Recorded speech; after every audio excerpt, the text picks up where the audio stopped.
Thank you for tuning in to the latest edition of the 12 Kyle podcast. Whether you're listening during your commute, while working out, or just relaxing at home, we appreciate you. Every download, every listen, and every subscription means a lot. Up next, the 12 Kyle podcast.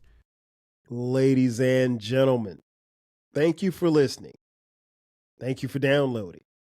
And thank you for subscribing to the latest edition of the 12 Kyle podcast.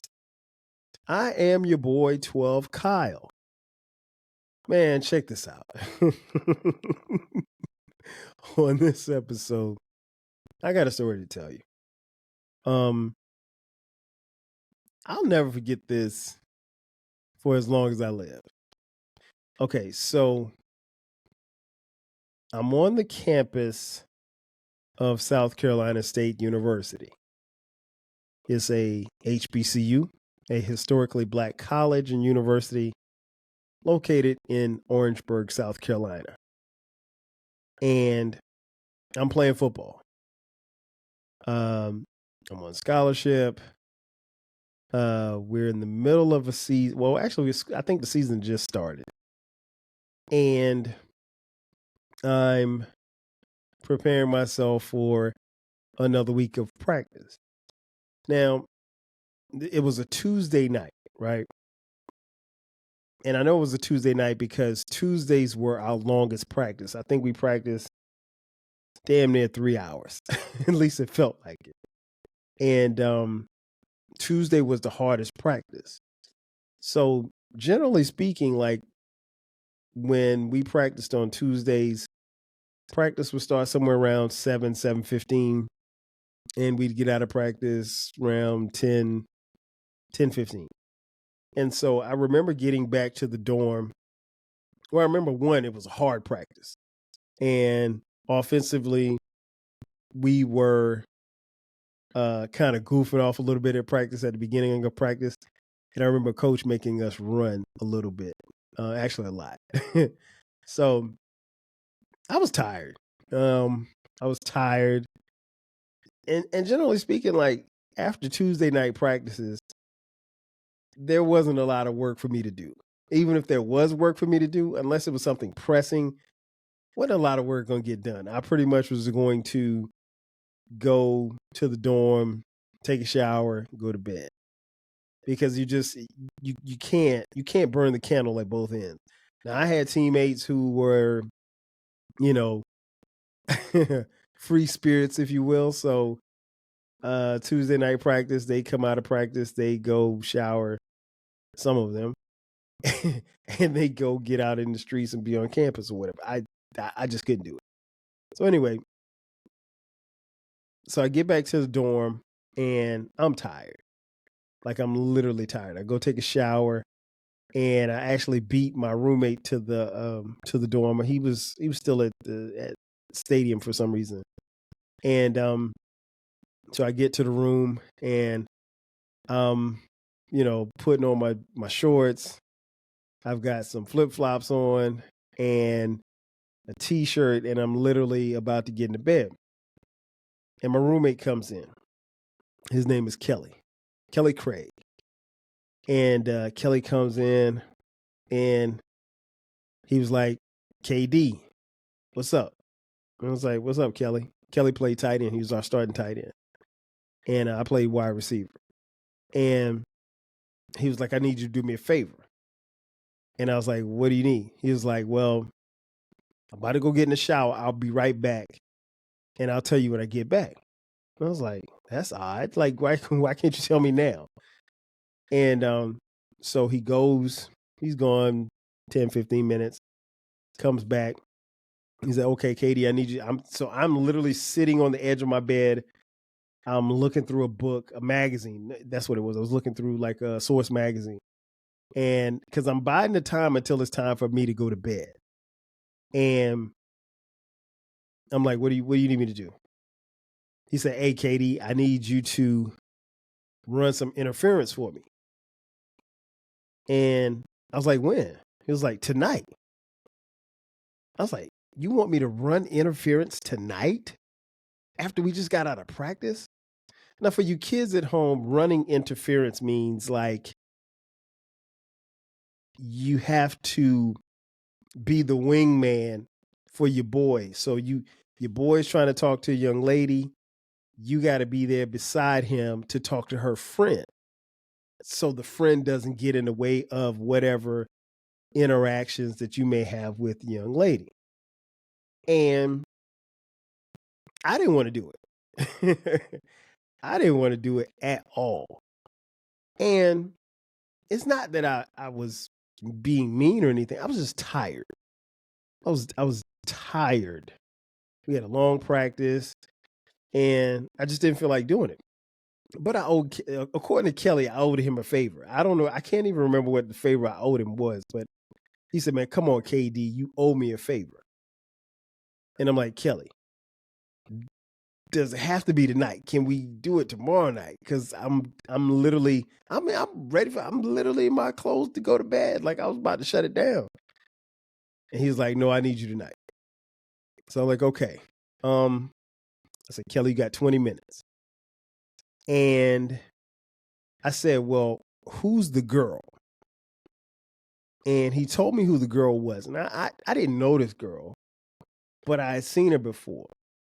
And she was cute. I was like, okay. So now at this point, when he told me who she was, I'm thinking, her friend's got to be ugly. Right? Because it doesn't make any sense for her friend to be cute, too. Because, on Black college campuses, sometimes that's how it is. Like, the girl that you are looking at, she's fly, but her friend ain't as fly. But, it's whatever. So I asked him and he says, well, no, her friend is cute too. And I'm like, are you sure? And there were no cell phones, so he couldn't show me what she looked like, or he couldn't show me her Instagram or anything like that. So I'm like, all right, okay, you got 20 minutes. So I get dressed, I put on a t-shirt. I can't remember what kind of t-shirt. I put on a SC State t-shirt, some basketball shorts, and some Jordans. And we go downstairs. So we go downstairs and we're waiting. And I think she ended up calling saying like, hey, I'm coming down. So she was coming down. So as they were coming down, you could actually, where our dorm was Mitchell Hall, and they were coming from Truth Hall, and it's like a hill. So you could actually see them coming down the hill. And I saw the friend from a distance, but it's nighttime. I mean, it's like 10:30, right? So I don't know nothing. And so I was like, okay, Kelly, you got 20 minutes. So we get downstairs, and I kept reminding him, like, Kelly, you have 20 minutes, and the clock starts as soon as they hit the door. Because again, I didn't want to run interference. I didn't want to run interference that night because I was tired. It was a long practice. It had been a long weekend. It was only Tuesday, right? One of those days. And so the girls come in, and, the young lady that Kelly was talking to, she introduced herself. Because I had seen her before, but I didn't know her. She introduced herself, and she introduced me to her friend. Now, here's where it gets interesting. Have you ever seen the episode of Martin? Remember the TV show Martin from the 90s? There was an episode where Martin and his girlfriend, Gina, who would be his future wife, where they had to recall the night that they met. And they were telling the story to their friends about how they met. But what was interesting was Martin had his version of the story, and Gina had her version of the story. And they were polar opposites. In fact, both were lying, right? So what's interesting about this story that I'm about to tell you is that if you listen to some people, they'll tell you that there was one version, and then they'll tell you that my version isn't the right version. I'm here to tell you, because I'm the guy on the microphone, that this is the real version as to what happened that particular night. So I met this girl, and she introduces herself. I introduce myself, and I'm like, okay, she's cool. I quickly realized that both of these young ladies are freshmen. Now, here's the thing. I am a redshirt junior. So I've been around the world. And um, I know a few things. I've seen a few things because I've been on campus for a while. These young ladies were very new to campus. They'd only been at school for the better part of a month and a half, if you will, right? And so, but I'm not worried about that. My job again is to run interference for my boy. So I'm there. We get a conversation going, and what's interesting was Kelly and this young lady, they go off to the left. And me and this young lady, we're sitting here, we're talking. Oh, I forgot to tell you her name is Sherice.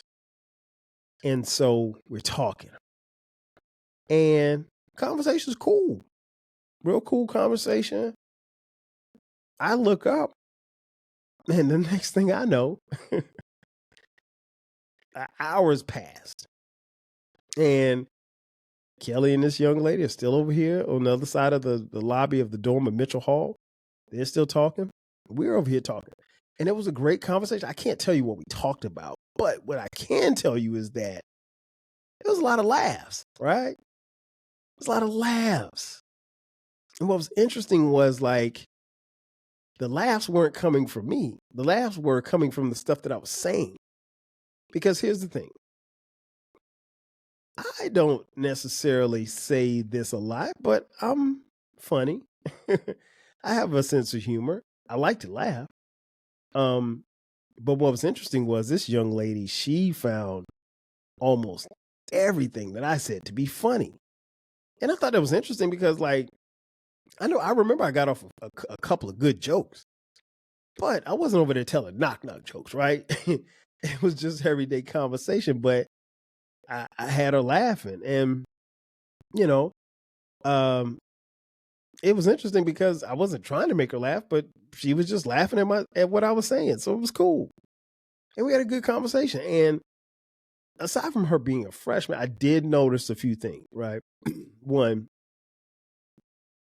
she was attractive. Wasn't the first thing that jumped out at me, but you know, I was like, oh, she's cute. She's cute. She's young, but she's cute. The second thing was I realized that she was very smart. She had real big, pretty eyes. Always been a sucker for eyes, right? So, and so I was like, okay, you know, but again, she's a freshman. There's no interest here, right? So let me back up a little bit. Young 12 Kyle had a girlfriend at the time on campus, and she had a boyfriend back home. So that's that. But I mean, like that just came up in conversation. Again, there was very little, if any, interest on my end. And from what I could tell, there was no interest on her end either. She was just we were both doing what we were supposed to do, running interference for each other. And so, like I said, the conversation lasted for about an hour. Everything's cool, right? So we said our goodbyes. I went upstairs, gave Kelly some dap, went to bed. Kelly, you know, before he went to bed, he called the young lady on the phone and they talked some more. And it was a good conversation from what I understand, from what he told me, because I was asleep. You know, we were roommates. I ain't heard none of that conversation. I was out. And so what happened next was very interesting. But before I tell you what happens next, we got time to take a quick commercial break. So sit tight. On the other side, I'll tell you exactly what happened and how everything fell out from there. Sit tight. We'll be back in just a sec.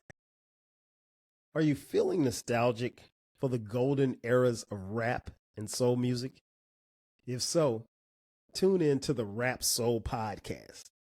We are your weekly journey through the 80s, 90s, and 2000s, spotlighting the music and the hidden gems that shape the soundtrack of our lives. From the powerful beats to the soulful melodies, we bring you the best of the past with fresh insights and stories. Rediscover the music that defined a generation. Subscribe to the Rap Soul Podcast and enjoy the vibes. And just like that, we are back. Once again, it's your boy 12 Kyle. This is the 12 Kyle Podcast. And I'm telling you about my story. I met a girl. Okay, so before the break, I told you that, we met and had a great conversation. Everything was cool, nothing more, nothing less. So 2 days go by. We didn't exchange numbers, so I'm going about my business and everything's, same, still kicking it. So 2 days later, I'm walking on campus. Again, the campus of South Carolina State University. So where my dorm is, I was up by where our post office is. And the post office is like at the front of the campus. It's on campus. And I remember distinctly because it was like around 2:30-ish or whatever like that. Wasn't a lot of people out. Well, people mostly in class or whatever. So I was walking. And I distinctly remember coming out of the post office. And I looked to my right. And to my right, walking towards me, was the young lady from the previous night, from Tuesday night. This was Thursday.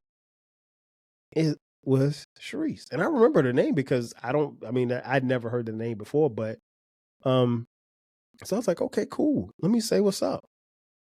And I was like, oh, hey, how you doing, Sherice?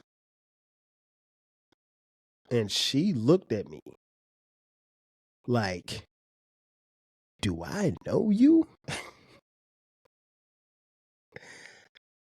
She almost looked through me. And she gave me the dirtiest look like, I don't know you. Why are you speaking to me? And so that's the look I got. And so I kind of put my hand down and she was like, oh, hey.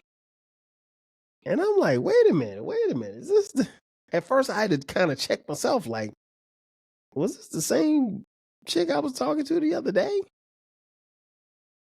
And it turns out that it was. I don't know how or why I got that reception because I got great vibes, on Tuesday night. I got a lot of laughs. You'd have thought I was Eddie Murphy up in there. And so I was blown away by the interaction. She spoke, but it was one of those, I'm going to speak because you spoke to me. I'm going to speak because I don't really know you like that, dude. But personally, I was like, oh my gosh, this little young freshman trying to carry me. She trying to play me for the fool. Like, you can't play me. I'm not a yo-yo. And so I really felt, disrespected. So I was like, okay, that's cool. It's whatever. I'll see you around somewhere. And it just so happened that night, right after practice, Kelly said, hey, KD, I need you to run interference one more time for me tonight. I looked at Kelly. I said, hell no. And he was like, what do you mean? I was like, you want me to go downstairs and talk to her? He was like, yeah, I thought y'all had a good vibe. Y'all kicked it the other night. I was like, we did. I said, but I saw her ass today and she acted like she ain't know me. She tried to treat a brother like my name was Stanley or something. And he was like, are you sure that was her? I was like, man, I'm telling you, I was coming out the post office. I spoke and she barely spoke. She acted like she didn't even want to speak. Like she didn't even know me. And Kelly was like, man, you sure about it? He's like, man, I don't think that's the case. Like, Kelly, I'm telling you what happened. And so he was disappointed. But this wasn't going to stop Kelly. So he said, look, KD, 10 minutes. That's all I need is 10 minutes. I just need you to run interference for me for 10 minutes. Then you can come back upstairs. I was like, Kelly, I'm not doing 5 minutes. I'm not going downstairs talking to that little freshman. And that's what I kept calling her, little freshman. I was like, I'm not talking to that little freshman. I was like, she tried to play me. She tried to play me like my name was Leroy. No, I'm not going downstairs. And Kelly, very persistent. He put his hand on my shoulder. He said, KD, just do it for your dog. Just do it for your dog. Come on, man. And Kelly had a way with people, man. And so I had known Kelly for a couple of years. This is the first year we've been roommates. So I told him, I said, Kelly, you got 10 minutes. And I mean, it's 10 minutes as soon as they hit the door. After that, I'm out. I was like, because I ain't really got a lot of rap for her. And so they came in. So we go back downstairs. They came in the dorm. And Kelly and the young lady go over to the left, and we're standing there. And so Sherice is talking, and I'm like, I'm just listening. And I had my hands behind my back. And I remember she said something to the effect of, is everything okay? Why are you acting kind of standoffish? And I was like, I'm not acting standoffish. I was like, I just don't appreciate you and what you did. And she was like, what do you mean? I was like, I spoke to you today and you act like you tried to, like you ain't know who I was. And she was like, oh, that was you? I was like, what you mean? Was it me? I was like, who else would it be? There's nobody else on this campus that looks like me. And she was like, well, I was just like surprised. She was like, because I didn't know who you were. And she was like, you had a hat on? I was like, nah, man, nah. I was like, I don't even want to hear that. My hat had nothing. You could see my eyes. Like, it wasn't like I had my hat pulled down real low and you couldn't see me. And I was in the cut and I had a hoodie on and everything like that. No, it was none of that stuff. None of that. So anyway, so after I get my butt off my shoulders, the conversation starts. And, you know, this particular night, the conversation is even better than it was the night before. I mean, Tuesday night. And so the 10 minutes go to an hour. And I mean, the time just flew by.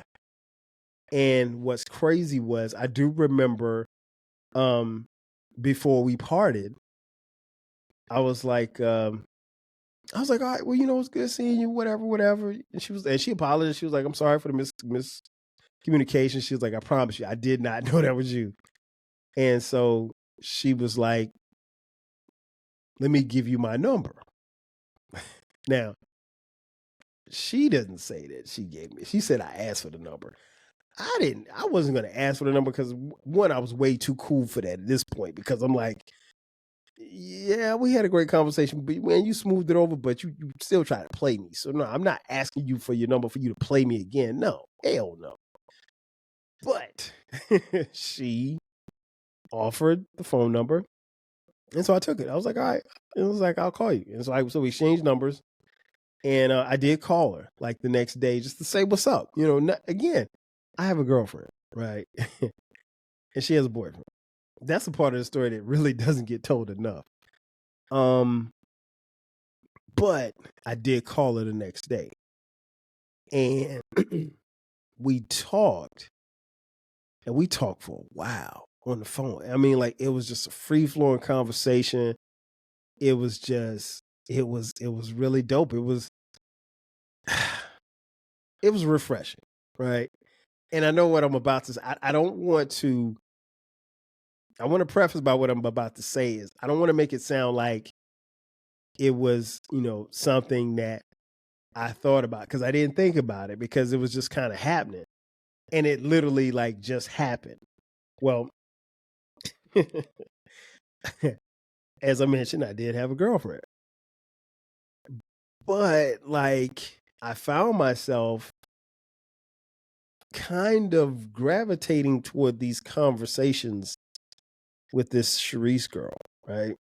And I was starting to, and within like a very short period of time, like I was kind of pushing off my girlfriend and like wanting to, because I was really intrigued by this. And I don't know what it was. It was just like, the conversation was dope. And I mean, like, we weren't talking about anything deep or heavy, but it was just like, it was refreshing. She was very, very intelligent, very motivating. Her story was crazy, as far as how she got to South Carolina State University, because she was from Compton, California. And so I was intrigued by her story. And, we just got to be real cool and real tight in a really short period of time.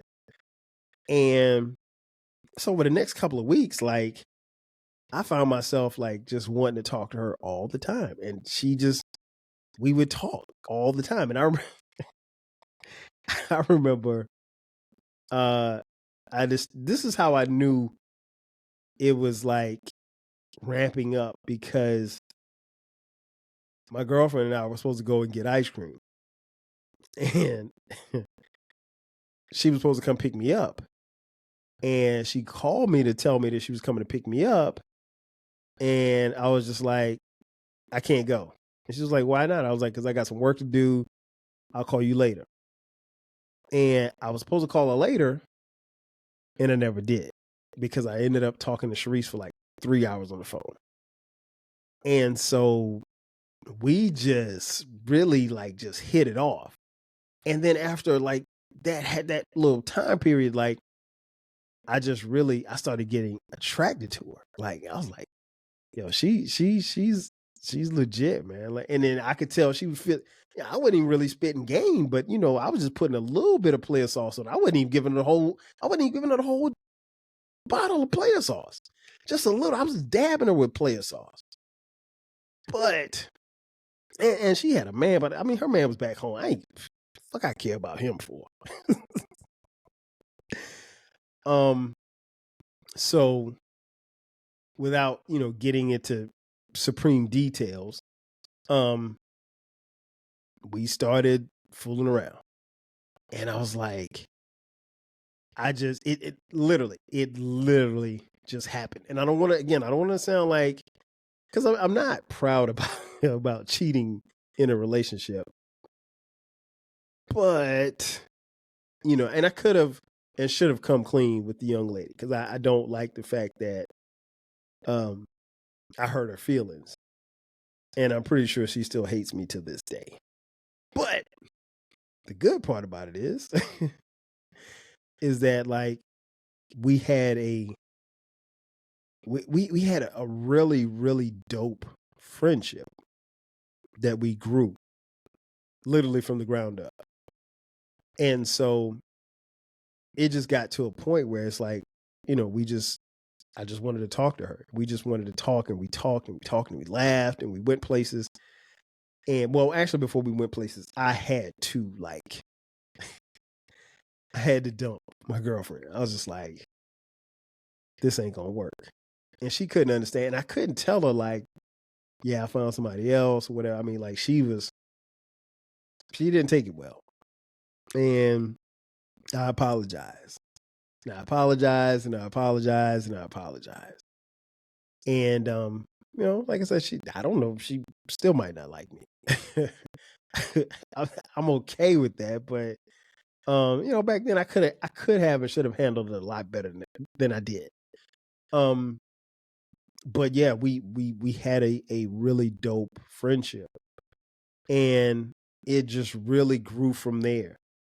And eventually we started dating, and I just realized like this person is somebody that's very special. And what's interesting is like, I don't let people get close to me, particularly women. At that particular time, hell no, you couldn't get so close to me, because like after I just learned from my parents' divorce, like you don't let people get close to you, because the people can get close to you, they can hurt you. And so, but I also was told by a wise man that, you have to open yourself up to love, and it happened, right? In the unlikeliest of ways, because there's no way that I could have designed this for it to be the way that it was. And so we got to be real cool. We got to be really, really great friends. And then subsequently we started a relationship. She broke up with old boy back home. And we started a relationship. And I had no idea where that relationship was going to go. Because one, there was some difference in years, not necessarily maturity, because she was extremely mature for her age. But when I met this girl, she was a freshman and I was a redshirt junior. So I was going to be graduating soon. And she was going to have to still be in school for at least a couple of years. And you just never know how people are. And, you know, I was trying to figure out what was going to be the next step after college. And she was still trying to figure out what she was going to do with her career and, you know, after school, whatever. And so we dated and we dated and we dated and we dated. And then eventually, before I left campus, we moved in together. And that was something in and of itself. That was different because like I had never lived with a woman. But that was the best of times because we got a chance to see how each other lives. Because it's one thing to have a girlfriend or boyfriend and they come over, once or twice a week or something like that. You can, if you're a pig, you can clean up your house just for a little while, just so before she comes over. But if you live like a pig every day and she's there every day, she really sees how you live. But no, we had very similar tastes. I mean, we always did, but we like to do the same things. And we grew as kids, really in a relatively, what seems like a short period of time. But when I look back on it now, like we literally dated for, I don't know, was it 4 or 5 years? Lived together for a year and a half. And so that was interesting in and of itself. And then when I graduated, I had to move. Had to move from Orangeburg to Atlanta. And so, your relationship gets tested when stuff like that happens because you go from used to being able to see someone every day to phone calls. And there were no cell phones then. We had pagers. And so, any calls you made was long distance calls. So it was a cost. So we weaved our way through that. And subsequently, I want to say maybe less than a year after I graduated and moved, we broke up. We were just like, nah, this ain't working. And it didn't work. But the flip side of it is, and one of the things that I love telling about this story is that even when we broke up, we still remained friends. We still talked. And because we still had the foundation of a friendship. And so I will say this much. We broke up just because we were just really going in two different directions. I think I was on the fast track to, hey, I'm out here, I'm in the world, let me grow up, let me do some things. And she was still maturing as a young lady and as a college student and someone preparing themselves to graduate. And we were just on different wavelengths. It wasn't anything mean or malicious. It was just like we were just headed in two different directions. But the good part about it, the great part about it is that throughout all of this, she never closed the door on us. And I tried to close. I tried to close it because we were separated for like a year and a half. And I tried to close the door, but she stuck her foot in the door. And she would not let me close the door in this relationship. And we still constantly talk. We didn't talk as much, but we still talk. And so a year and a half goes by. And I just remember she came to Atlanta one weekend. And her parents had moved here from California. And we went out to dinner somewhere. She asked me to go out because we weren't together. So, I could go out with whoever I wanted to go out with. But for me, it wasn't even about that. But I wanted to see her, obviously. And so I came looking fly. She came looking fly. We went out to dinner. And I remember us having a conversation. And I just sitting across the table from her, I just realized like how much she had changed. Like she wasn't the same person anymore. She was grown. And I was grown. I was like, we both grown. Like, we ain't kids no more. And this is somebody that you spent the better part of the last 5 years with. And so it was interesting because I saw the level of maturity. And we talked about it. And we said, would we give it another try? Yeah, okay, we'll try. I mean, and I'm giving you the generic version of it. And we did. And we got back together. And, it was, what was interesting about that time was like the friendship and the level of maturity, but more importantly, the friendship, that's the foundation. That's always been our foundation. And so, to make this long story short, subsequently after that, we find out that we're going to become parents. And that, my friends, was a game changer because you don't know. Nobody can prepare you for parenthood. But I will say this much, by the time we had our oldest, Dion, man, everything changed. The world changed. The way I saw the world, the way I saw her, the way she saw me, everything changed. And you these two kids that have fallen in love, but now they have this child together. And this child is not going to keep them together, but this child is everything that's in them, in him. And it was special. And so, we moved forward, got married. The next year we bought a house, this house, and we had another child, another son, Cameron. A few years later, we had another son, Brandon, and then we had our daughter, Skylar. And so, all in all, in conclusion, I met this girl. And as I look back, it's really mind-boggling to me to realize that I met this girl on this day 30 years ago. It is mind-boggling to even let that come out of my mouth.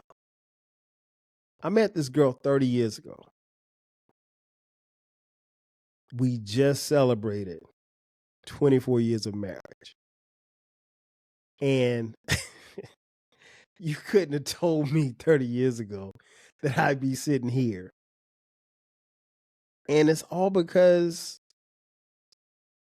Kelly wanted me to run interference for him. And I say this all the time, and I wish I had gotten a chance to, because you think you're going to have all this time on this earth, and you don't. We don't know when our time is over. Right before the pandemic, I think it was 2019, Kelly passed away from a sudden heart attack. Came as a huge shock, but I never got a chance to thank Kelly. Never got a chance to, and I mean, Kelly and I talked, but I never said like, man, thank you. Because if you hadn't dragged me downstairs that day, none of this would have ever happened. And to be honest, I don't necessarily know how my life looks. Would I be a bum on the street? No. But I don't think I'd be married with 4 kids. Not these 4. Not that woman. No. But I'm thankful for that. And I'm thankful for Kelly. And, his memory and our times live on forever. I just wish, if I had a little bit more time, and if I could go back, I'd definitely thank him. And I think I thanked him, but I don't mean like thank you, bro. Like, thank you for pulling me, because this would have never happened. It wasn't supposed to happen. At least in my mind, it didn't. But you never know. And I guess that's one of the main morals of this story. Like, you never know how life is going to go. I mean, what's the odds? The odds are never in your favor for stuff like this. And I mean, like, there's some divine intervention. And I'd be lying if I told you that it's been a smooth ride for 24 years. It's never going to be a smooth ride. But, we're kids that learn how to navigate. And, the day that the day that we celebrated our anniversary, I'm gonna put up a post on Facebook and Instagram, and it said a marriage is two imperfect people. No, the perfect marriage is like two imperfect people who refuse to give up on each other. And that's what it is.